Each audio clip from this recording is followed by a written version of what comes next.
ஐலி சிவா சீரியல்ல என்ன நடக்க போகுதுன்னு பார்க்கலாம். வாங்க வீடியோக்குள்ள போலாம். ஐலி சிவாவும் செலியனையும் இந்திராணியும் சேர்த்து வைக்கணுங்கிற ஒரு நோக்கத்தோட இந்திராணி ரூமுக்கு போற கரண்ட் கட் பண்ணி விட்டுறாங்க. இந்திராணி தூங்க முடியாம வெளியில வந்து பாக்குறாங்க. எல்லா பக்கம் கரண்ட் இருக்கு, நம்ம ரூமுக்கு மட்டும்தான் லைன் இல்லையா அப்படின்னு பார்த்துட்டு இருக்கும்போது அங்க ஐலி வராங்க. என்ன நீ ஏன் இந்த நேரத்துல வெளியில நிக்கிறீங்க, தூக்கம் வரலையான்னு கேக்குறாங்க. அது இல்ல ஐலி, என்னோட ரூமுக்கு கரண்ட் இல்லைங்கிறாங்க. இது கேட்டதும் ஐலி என்ன நீ சொல்றீங்க, இங்க எல்லா பக்கம் கரண்ட் இருக்கும்போது உங்க ரூமுக்கு மட்டும் இல்லையா, ஐயோ என்ன செய்யறது அப்படின்னு பேசிட்டு இருக்கும்போது சிவா வராங்க. சிவா வந்து என்னக்கா 2 பேரும் இன்னாத்துக்கிட்ட பேசிட்டு இருப்பீங்களா, போய் படுக்கலையா அப்படின்னு கேட்கும்போது, அப்போ ஐலி சொல்றாங்க, அண்ணி ரூமுக்கு கரண்ட் இல்லைங்கிறாங்க. ஐயோ என்னது, லைன் சர்வீஸ்க்கு இப்போ கூப்பிட்டாலும் அவங்க இப்போ வரமாட்டாங்களே, காலையில் தானே வருவாங்க, என்னக்கா பண்ணுறது.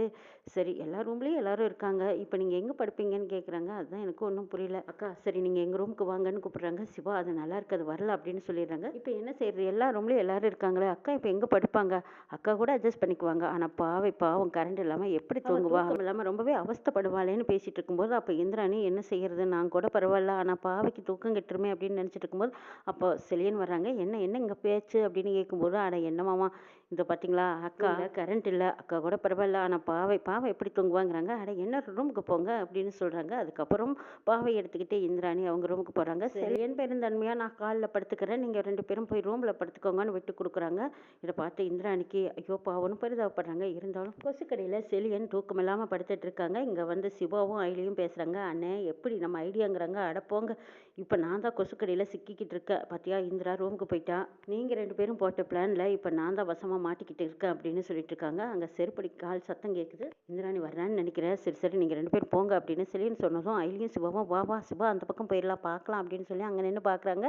இந்திராணி பெட்ஷீட்டோடு வந்துட்டு இருக்காங்க. அப்போ தான் செலியன் நல்லா தூங்குற மாதிரியும் அப்படியே கொசுக்கடியில் கஷ்டப்படுற மாதிரியும் நடிச்சிட்டு இருக்காங்க. இந்திராணி பெட்ஷீட்டோடு வர்றாங்க. வந்து பார்க்கும்போது செலியன் தூங்கிட்டு இருக்காரு. சரி போட்டி விடலாம், பாவம் கொசுக்கடியில் ரொம்பவே கஷ்டப்படுறாரு அப்படின்னு நினச்சிட்டு இந்திராணியை அவங்க கையால் சோபாவில் படுத்திருக்கிற செலியனுக்கு போட்டி விட்டுட்டு இருக்காங்க. இந்த பக்கம் சிவாவும் ஐலியும் பார்த்து ரசிச்சுட்டு இருக்காங்க. அந்த பக்கமாக காளியப்பா வராங்க. அவங்க பார்த்தது என்னது, இந்திரா செலியனுக்கு பெட்ஷீட் போட்டி விடுற மாதிரி இருக்குது, இவ்வளோ அக்கறையா இவளுக்கு, இவ்வளோ அக்கறைப்படுறவளுக்கு நிச்சயமாக இவன் மேலே வெறுப்பு இல்லை, நாம தான் இவன் மனக்கசப்போடு இருக்கா, இவனை வேண்டவே வேண்டாம்னு நினச்சிட்டு இருக்கா அப்படின்னு தப்பாக நினச்சிக்கிட்டோமா. அப்போது இந்திராணிக்கு இன்னும் செலியன் மேலே காதல் இருக்கா. ஐயோ இதை இப்படியே விட்டோன்னா நமக்கெல்லாம் டேஞ்சரு, சீக்கிரமாக இவங்க 2 பேர்த்தையும் பிரித்து இந்த செலியனை வீட்டை விட்டு வெளியே விரட்டலான்னு நாம திட்டம் போட்டுட்டு இருந்தா, இவ என்னடானா வீட்டுக்குள்ளே வந்தவனா மறுபடியும் சேர்த்துக்குவா போல இருக்கே அப்படின்னு நினச்சிட்டு இருக்காங்க காளியப்பா. இந்த விஷயத்தை இப்படியே ஆறப்போடக்கூடாது, ஏதாவது ஒரு வழியில் தூண்டி விடுன்னு நினச்ச காளிப்பா உடனே செல்வநாயகியை போய் பார்க்குறாங்க. அண்ணே இங்கே என்ன நடக்குது தெரியுமா, இந்த செலியன் ஹாலில் தூங்கிட்டு இருக்கான். இந்திரா என்னடானா அவன் தங்கியிருந்த ரூமில் இருந்து வெளியில் வந்தா, பெட்ஷீட் ஒன்று எடுத்துகிட்டு வந்தா, செலியனுக்கு அக்கறையாக போட்டி விடுறா. அவனும் தூங்கிட்டு இருந்தானா, அவன் இவ போத்தி விட்டதை பார்க்கல, ஆனால் இவளுக்கு செலியன் மேலே அவ்வளோ பாசம் இருந்ததுனால தானே இந்த வேலையை பார்த்துட்டு இருக்காங்கிறாங்க. என்ன கொழுந்தனாரே சொல்கிறீங்க, இந்திராணியே போட்டி விட்டாளா, நல்லா பார்த்தீங்களாங்கிறாங்க. அட ஆமா நீ என் கண்ணால் நான் பார்த்தேன். அதையும் தாண்டி இந்த சிவா ஐலி 2 பேரும் தான் இப்படி ஒரு ஏற்பாட்டை பண்ணியிருப்பாங்க. இப்படி இந்திரா அவ ரூமை விட்டுட்டு எதுக்காக செலியனுக்குன்னு விட்டுருக்கிற ரூமுக்கு போய் தங்கியிருக்கான்னு கேட்குறாங்க. அதுதானே எனக்கும் புரியல, ஒரே குழப்பமாக இருக்கே. செலியன் என்ன சொல்லி மயக்க வச்சான்னு தெரியலையே, என்னமோ மந்திரமாயம் நடக்குது கொழுந்தனாரே, என்னங்கிறத கவனமாக பார்க்கணுங்கிறாங்க செல்வநாயகி. கொழுந்தனாரே இந்த விஷயத்தில் மட்டும் நம்ம அவங்க 2 பேர்த்தையும் ஒன்று சேர விடக்கூடாது, ஏமாந்துடாதீங்கங்கிறாங்க. இல்லை நீ உங்களுக்கு தெரிஞ்சதை நீங்கள் சொல்லுங்கள், எனக்கு தெரிஞ்சது நான் சொல்கிறேன். எப்படியாவது இந்த செலியனை வீட்டை விட்டு வெளியே விரட்டிடணும், இந்திரா மனசில் இருக்கிற கசப்பை இன்னும் அதிகப்படுத்தணும். செலியனுக்கு இந்திராவுக்கு எந்த காலத்துலேயும் நேருக்கு நேர் வரவே கூடாது, அவங்க மனசு சரியான நேர்கோட்டுக்கு வரவே கூடாதுங்கிறாங்க காளியப்பா. இதை கேட்டு செல்வனாகி அதுக்குத்தானே நானும் காத்துக்கிட்டு இருக்கேன், அவங்கள விட மாட்டேன் கொழுந்தனாரேங்கிறாங்க. கபிலன் வர்மா கிட்ட போய் நல்லா சிக்கிட்டாரு. இதை பாருடா கபிலா, உங்கள் அப்பா எலெக்ஷனில் நிற்கக்கூடாது, எலெக்ஷனில் நின்று ஜெயிச்சு என்னை ஒரு ஆட்டி வைக்க பார்க்குறாரா, ஏன் உன் குடும்பமே தப்பிச்சுக்கலான்னு நினச்சிங்களா. டே இதை பாருடா, உங்கள் குடும்பத்தை அப்படியே கொசு நசுக்கிற மாதிரி எல்லாத்தையும் நசுக்கி கொன்னே போட்டுருவோம், ஒழுங்கு மரியாதையாக உங்கள் அப்பாவை எலெக்ஷன்லேருந்து விலகிக்க சொல்லு. ஒன்று நீ சொல்கிறியா இல்லை நான் சொல்லட்டுமான்னு கேட்குறாங்க. நான் சொல்லி பார்க்குறேங்கிறாங்க. நீ சொன்னால் கேட்க மாட்டாருன்னு எனக்கு தெரியும்டா, நானே பேசிக்கிறேன்னு சொல்லிட்டு வர்மா உதய பெருமாள் கிட்ட எலெக்ஷனில் நிற்க வேண்டாம்னு சொல்கிறாங்க. அதையும் தாண்டி உதய பெருமாள் நிற்பேன்னு சொல்கிறாங்க. நான் போய் அப்பா கிட்ட பேசிக்கிறேன், நீ ஒன்றும் பேசிடாத, ஒன்றும் செஞ்சிடாதா அப்படின்னு கெஞ்சிட்டு வராங்க கபிலன். வெளியில் வந்து பார்த்தா ரெத்திகாவும் செல்வனாகையும் சிவா அயலி 2 பேரும் ஃபாலோ பண்ணி வந்ததா பார்க்குறாங்க. இங்க பார்த்தா கபிலன் தான் வராரு. கபிலன் காருக்குள்ள தான் அந்த ஃபோன் இருக்கு. ஃபோன் லொகேஷன் பார்த்து சந்தேகப்பட்டு வந்த செல்வநாய்க்கு, ரித்திகாவுக்கும் நல்லா டோஸ் குடுக்குறாரு கபிலன். இப்படியும் சந்தேகப்பட்டு வருவீங்களா? எதா செய்யறதா இருந்தாலும் என்கிட்ட ஒரு வார்த்தை சொல்லிட்டு செய்ய மாட்டீங்களான்னு சொல்லி திட்டி கூட்டிட்டு போறாங்க. வீட்டுக்கு போய் உதய பெருமாள் கிட்ட, அப்பா நீங்க எலெக்ஷன்ல நிக்கக்கூடாது அப்படின்னு சொல்லும்போது, அங்கிருந்த எல்லாருமே ஏன்டா என்ன காரணம்? காரணத்த சொல்லுங்கிறாங்க. வேண்டாம் நம்ம குடும்பத்துக்கே ஆபத்து. நீங்க நிக்கிறது ரொம்ப தப்புங்கிறாங்க. இதனால என்ன இருக்கு? இது நம்ம குடும்பத்துக்கு ஒரு பாதுகாப்பாக கூட இருக்கலாமல்ல. நீ வேண்டான்னு சொன்னதையும் நான் நல்லா பின்வாங்க மாட்டேங்கிறாங்க உதய பெருமாள். அப்ப இந்திராணிக்கு சந்தேகம் வருது. ஏன்டா கபிலா, எதுக்காக அப்பாவை எலெக்ஷன்ல நிக்க வேண்டாம்னு சொல்ற? அப்பா எலெக்ஷன்ல நின்னு ஜெயிச்சா அது நமக்கு தானே நல்லது. அந்த வர்மாவை எதிர்த்து நம்ம போராட முடியாத தவிச்சிட்டு இருக்கும்போது இவர் எலெக்ஷன் நின்னாருன்னா அந்த வர்மாவை தட்டி கொண்டு வந்து உள்ள போட்டுடலாம். அதுக்கப்புறம் அவனால நமக்கு பிரச்சனை இருக்க வாய்ப்பில்ல பாருங்கிறாங்க. அப்போ கபிலன் பதட்டப்படுறாங்க. ஐயோ அந்த வர்மனால தானே பிரச்சனை. அப்பா எலெக்ஷன்ல நின்று ஜெயிச்சாலும் பிரச்சனை. பேசாம ஒதுங்கி இருந்தா அவனால ஏதோ உயிரையாவது தப்பிச்சு காப்பாத்திக்கலாம் அப்படின்னு நினைச்சிட்டு இருக்காங்க கபிலன். கபிலன் பேசிட்டு இருக்கிறத பார்த்துக்கிட்டு இருக்கிற சிவாவுக்கும் அயலிக்கு சந்தேகமாவே இருக்கு. எதனால மாமாவை எலெக்ஷன்ல நிக்க வேண்டான்னு இந்த கபிலன் சொல்றான் அப்படின்னு யோசிக்கிறாங்க. ஆனாலும் சிவா என்ன காரணமா இருக்கும்? வர்மா மிரட்டி இருப்பான். அதுதான் வர்மாவுக்கு பயந்துட்டு இவன் வந்து அப்பா கிட்ட சொல்லிக்கிட்டு இருக்கான். ஆனா அப்பா சரியான முடிவெடுத்திருக்காங்கன்னு சிவா நினைக்கிறாங்க. இந்திராணியும் உதய பெருமாளுக்காக சப்போர்ட் பண்றாங்க. சித்தப்பா நீங்க எலெக்ஷன்ல தாராளமா நில்லுங்க, நான் சப்போர்ட்டா இருக்கேன், நீங்க நிக்கலைனாலும் நான் நிக்கிறேங்கிறாங்க. இது கேட்டதும் கபிலனுக்கு அதிர்ச்சியா இருக்கு. ஐயோ ஒருத்தர் மாட்டி ஒருத்தர் எலெக்ஷன்ல நிக்கிறேன்னு தும்பிட்டு நிக்கிறாங்க. அங்க வர்மா என்னடானா, உங்க வீட்டுல யாருமே எலெக்ஷன்ல நிக்க கூடாது அப்படின்னு சொல்லி அவன் ஒரு பக்கம் மிரட்டுறான். இப்ப நான் யார் பக்கம் நிப்ப ஒன்றும் தெரியலையே. சரி அப்பாவே நிக்கட்டும், நிக்கிற மாதிரி போகட்டும், அப்ப நின்று தடுத்துடலாம் அப்படின்னு நினைச்சிட்டாங்க கபிலன். அடுத்த நாள் காலையில எலெக்ஷன் நிக்கிறதா உதய பெருமாள் பேர் கொடுக்க போறாங்க. அப்ப கபிலன் வேண்டவே வேண்டான்னு தடுத்து நிறுத்துறாங்க. அந்த நேரம் பார்த்து சிவா வராங்க. இதை பாருங்க, எலெக்ஷன்ல நிக்கலாம், நீங்க தாராளமா போய் உங்க பேர் கொடுக்கலாம், நாமினேஷன் பண்ணி வைங்கன்னு சொல்றாங்க. எங்க அப்பாவை எலெக்ஷன்ல நில்லுன்னு சொல்றதுக்கு நீ யாருடா? ஒழுங்கு மரியாதையா அந்த பக்கம் போ. அப்பா நான் சொல்றதை கேளுங்க, எக்காரத்தை கொண்டு நீங்க எலெக்ஷன்ல நிக்க கூடாதுன்னா கூடாது அப்படின்னு சொல்லி கபிலன் கட்டன் ரைட்டா பேசிட்டு இருக்காங்க. டேய் கபிலா உனக்கு என்னடா ஆச்சு? ஏன்டா இப்படி எல்லாம் பேசிட்டு இருக்க? நான் எலெக்ஷன்ல நிக்கிறதுனால உனக்கு என்னடா பிரச்சனைங்கிறாங்க. அப்ப செல்வநாயகி வந்து என்னடா கபிலா ஏன்டா இப்படி எல்லாம் பேசுற? அப்பா எலெக்ஷன்ல நின்று எம்எல்ஏ ஆயிட்டாருன்னா நம்ம குடும்பத்துக்கே பெருமை தானே. எவ்வளவு பிரச்சனைகள் வந்தாலும் அதெல்லாம் நம்மளை தாண்டி எதுவுமே வராதுடா. வர்மாவாவது கொக்காவது யாரும் நம்மளை கிட்ட நெருங்க முடியாது. நீ கவலையே படாதடா. அப்பா மட்டும் எம்எல்ஏ ஆயிட்டாங்கன்னு வச்சுக்குவேன், நீ நினைச்சதெல்லாம் நடக்கும், நான் நினைச்சதெல்லாம் நடக்கும் அப்படின்னு சொல்லி பெருமையா கனவு கண்டுட்டு இருக்காங்க செல்வநாயகி. அப்பா இப்போ நான் சொல்கிறத கேட்பீங்களா, இல்லை வீட்டுக்கு வந்த கண்டவங்க சொல்கிறத கேட்குறீங்களான்னு கபிலன் கேட்குறாங்க. அப்போது உதய பெருமாள் சிவாவை பார்க்குறாங்க. நீங்கள் தாராளமாக போய் நாமினேஷன் பண்ணி வைக்கலாம் அப்படின்னு சொல்லி தலையாசிக்கிறாங்க. இந்த பக்கம் கபிலனை பார்க்குறாங்க. கபிலன் ஏதோ பயந்து நடுங்கிற மாதிரியும், இந்த எலெக்ஷனில் நீங்கள் நின்றுடாதீங்க, இதனால வருமானால நமக்கு பிரச்சனை வரும் அப்படிங்கிற மாதிரியும் பயந்துட்டு இருக்காங்க.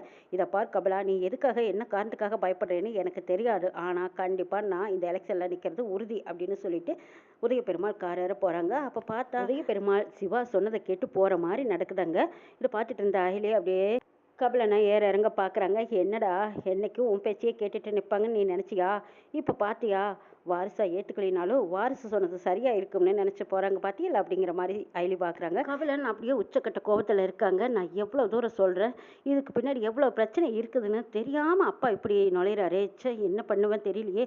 இந்த வர்மா கிட்ட தப்பிப்பேனா இல்லை இவங்கிட்ட மாட்டிக்கிட்டு முழிப்பேனா? என் குடும்பத்தை நான் எப்படி காப்பாற்றுறேன்னு எனக்கே தெரியலையேன்னு அப்படியே தலைமையில கை வச்சு உட்கார்றாங்க கபிலன். கபிலன் செல்வநாயகிட்ட பேசுகிறாங்க. பாத்தியாம்மா நான் சொல்லி கேட்கல, அவன் சொல்லி கேட்குறாங்க, அப்படின்னா அவன் தான் வாரிசா அப்படின்னு கேட்கும்போது செல்வநாயகி சொல்கிறாங்க, இதை பாருடா, நல்ல விஷயங்களெல்லாம் ஏதாவது ஒரு வழியில் ஏற்றுக்கணும். அந்த சிவா சொல்லியெல்லாம் உங்கள் அப்பா கேட்கல, உங்கள் அப்பாவை தானே அந்த முடிவு எடுத்தாங்க. நீ தப்பாக எடுத்துக்காதடா. உங்கள் அப்பா எம்எல்ஏவாக வந்தா எனக்கும் பெருமை உனக்கும் பெருமைன்னு இவங்க பேராசையோடு சொல்லிக்கிட்டு இருக்காங்க.